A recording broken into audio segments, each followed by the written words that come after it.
PF की safety का reality test क्या है, आपके जीवन पे असर। पीएफ में मिलता है आपको टैक्स एग्जम्पशन, पीएफ में मिलता है ट्रिपल ए का बेनिफिट, आपको मिलता है पावर ऑफ कंपाउंडिंग, आपको मिलती है सेंट्रल गवर्नमेंट की सेफ्टी की गारंटी।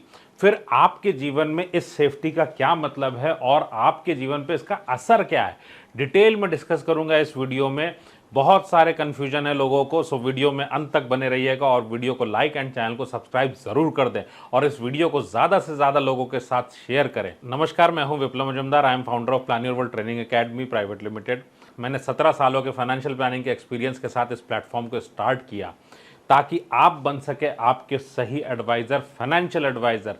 क्योंकि इन्वेस्टमेंट तो सभी करते हैं इंडिया में, बचत सभी करते हैं, फिर भी मुफलिसी क्यों है, फिर भी हम अमीर क्यों नहीं हो पाते, जबकि इतने इन्वेस्टमेंट के साथ तो आप आराम से अमीर हो सकते थे। लेकिन कुछ तो कमी है। सो उस कमी को आप दूर कर सकते हैं अपने लिए, अपने फाइनेंशियल एडवाइज़र बनने की शुरुआत के साथ, क्योंकि आपको आपका फाइनेंशियल एडवाइज़र बनना ही पड़ेगा।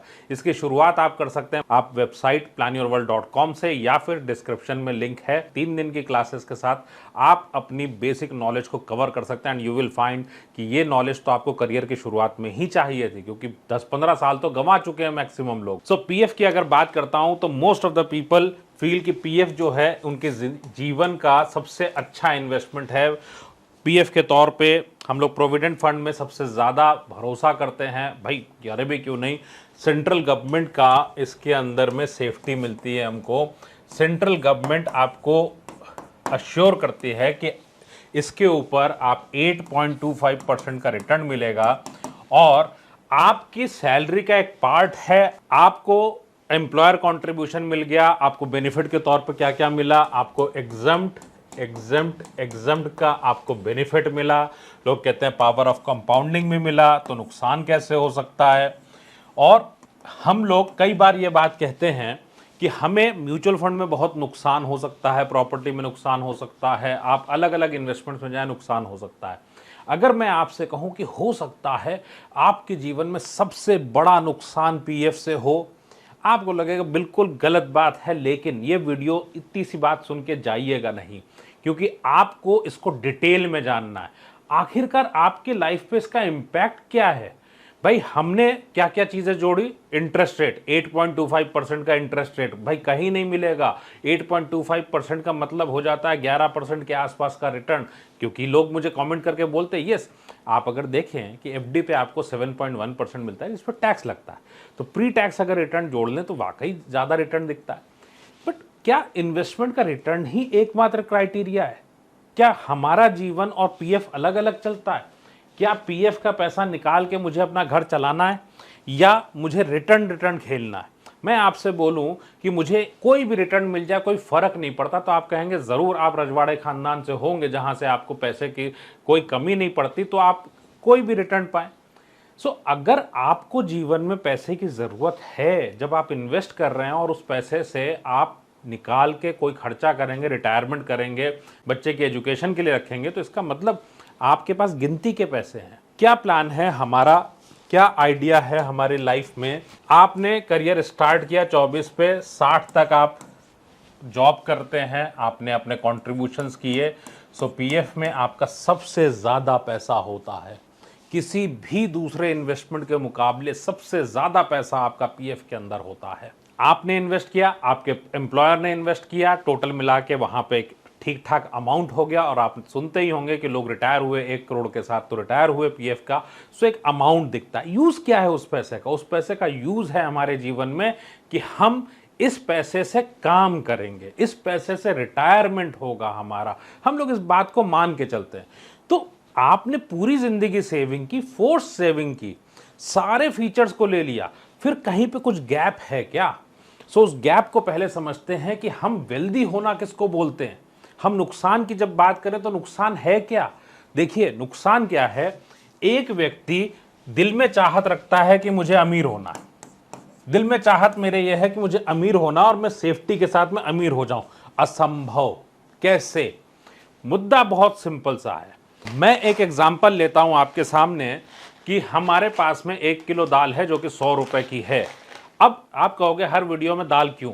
ताकि आपको अंदर तक दिल में आपके बैठ जाए, दिमाग में एकदम वो चीज़ बैठ जाए अच्छे तरीके से कि ये एग्जाम्पल्स ही आपके जीवन पे असर डालेंगे।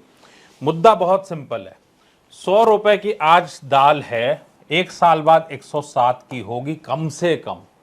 अगर मैंने पीएफ में इन्वेस्ट किया तो मुझे कितना मिला? मुझे मिला 108 रुपए 25 पैसे। गेन कितना हुआ? हमारा कैलकुलेशन का तरीका ही गलत है। हमने 1 साल बाद कैलकुलेट किया। जब 1 साल बाद कैलकुलेट कर रहा हूं, आपके डिपॉजिट की वैल्यू क्या है? जो मूलधन आपने जमा किया है ना, उसकी वैल्यू ही 107 है। और हम क्या जोड़ते हैं? मैंने तो 100 रुपए जमा किया था। अरे 100 रुपए किस साल का? 1956 का? 100 रुपए किस साल का? आप पिछले साल की बात कर रहे हैं, इस साल की बात करिए। It is 107 rupees. सो 107 रुपए पे आपको बढ़ के कितना मिला? 1 रुपए 25 पैसे। सो इसका मतलब आपका जो रियल रेट ऑफ रिटर्न है टैक्स देने के बाद और महंगाई एडजस्ट करने के बाद, दैट इज 1.25 रुपीज ऑन 107। इसी बात को हम कंपेयर करेंगे अपने एक्सेल के ऊपर। आइए हम एक्सेल पे चलते हैं। अब मेरा ये कैलकुलेटर आपको क्या दिखाता है? ये आपको दिखा रहा है कि आपने 1 लाख रुपए इन्वेस्ट किए, 1 साल के बाद 7% पे महंगाई के साथ 1,07,000 आपके मूलधन की वैल्यू है और आपके पास है 1,08,250। 1.17% इज द रिटर्न। आपकी लाइफ से इसका जुड़ाव क्या है उसको समझते हैं। आपकी लाइफ से जुड़ाव कैसे है? पहले हम इस कैलकुलेशन को 30 ईयर्स पे कर लेते हैं। 30 साल में 41% पैसा बढ़ाता है, पैसा डबल भी नहीं हो रहा, वेल्थ नहीं बनाएगा। अगर हमने, देखिए, अगर मुझे पैसा निकाल करके अपने बच्चों को पढ़ाई करानी है तो आई नीड वेल्थ। उनकी कॉलेज की फीस 10% से बढ़ रही है and I am growing my money at the rate of 41% in 30 years. एक जन्म पूरा। इस 30 साल का मतलब फ्रेंड्स 30 साल नहीं है, इसका मतलब है एक पूरा जीवन जिसने जॉब में खपा दिया अपना जीवन। आपके पास स्ट्रैटेजी क्या है? पूरे लाइफ जो काम करेंगे उसी में वेल्थ बनाएंगे ना। अब देखिए इसका असर हमारी लाइफ में क्या होता है। आपने 1.5 लाख रुपए साल का जमा किया। आप किसी का भी इन्वेस्टमेंट ले लीजिए, लोग क्या बोलते हैं कि आपका एम्प्लॉयर का भी तो कंट्रीब्यूशन है। अरे वो पैसा भी आपकी सीटीसी का पार्ट है। लोग कहते हैं पावर ऑफ कंपाउंडिंग। अरे सारी बातें जोड़ ली, सारी बातें, टैक्स एग्जम्पशन सब जोड़ लिया। सारी चीजें जोड़ने के बाद 30 साल में वेल्थ बढ़ी 27%। 27%। अगर आपने वेल्थ बनानी थी तो, अगर इसको मैं म्यूचुअल फंड से कंपेयर करता हूं, क्योंकि लॉन्ग टर्म है तो ऑब्वियसली म्यूचुअल फंड से कंपैरिजन आएगा, क्योंकि वेल्थ बिजनेस में बनती है। तो अच्छे बिजनेस में बनाया है तो आपके सामने है कितना बना। 12% भी हमने लिया तो हमारे सामने है 167%। सो आपको एटलीस्ट 67% का गेन तो आया मैच्योरिटी पे। सो आपने वेल्थ के ऊपर आपने 100 रुपये जमा कराए और आपने 67% का गेन लिया। लेकिन वेल्थ की अगर मैं बात करूं तो पीएफ आपको किसी भी हाल में वेल्थ नहीं बनाता है, दैट इज फॉर श्योर। 30 साल का समय बहुत बड़ा होता है। आपके पास रिटायरमेंट पे अगर 1,92,00,000 रुपए हैं और अगर आपके पास 12% पे 4 करोड़ रुपए हैं, doesn't it make difference in your life? क्या बच्चे की पढ़ाई के लिए पैसा पूरा नहीं पड़ता?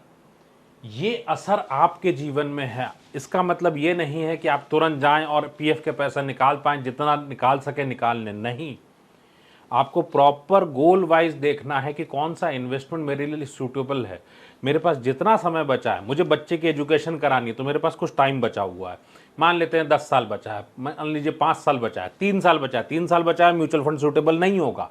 लेकिन अगर आपके पास लंबा टेन्योर बचा है तो यू नीड टू कैलकुलेट कि आपको किससे इन्वेस्टमेंट करना चाहिए, किस फॉर्म में। एंड वेल्थ बनाने के लिए सबसे ज़्यादा इंपॉर्टेंट क्या चीज़ है पता है? वेल्थ बनाने के लिए सबसे ज़्यादा इंपॉर्टेंट है फाइनेंशियल एजुकेशन, क्योंकि this is the part of financial education. आप किसी से पूछें कि मुझे अच्छी स्कीम चाहिए, कौन मना कर देगा? ना बैंकर मना करेगा, ना एजेंट मना करेगा, कोई नहीं मना करेगा। लेकिन इंटरेस्ट आपका है, आपका हित है, आपको पढ़ना चाहिए। सो पीएफ की अगर बात करें, पीएफ से वेल्थ नहीं बनेगी। 30 साल का समय बहुत लंबा होता है। एक जीवन गुजारने की जरूरत नहीं है वेल्थ को डबल करने के लिए। आप फाइनेंशियल एजुकेशन से अपनी वेल्थ को जरूर बना सकते हैं। और अगर आपको मेरे साथ फाइनेंशियल प्लानिंग सीखनी हो, आपको मेरे साथ अगर मनी मैनेजमेंट सीखना हो, links are in the description.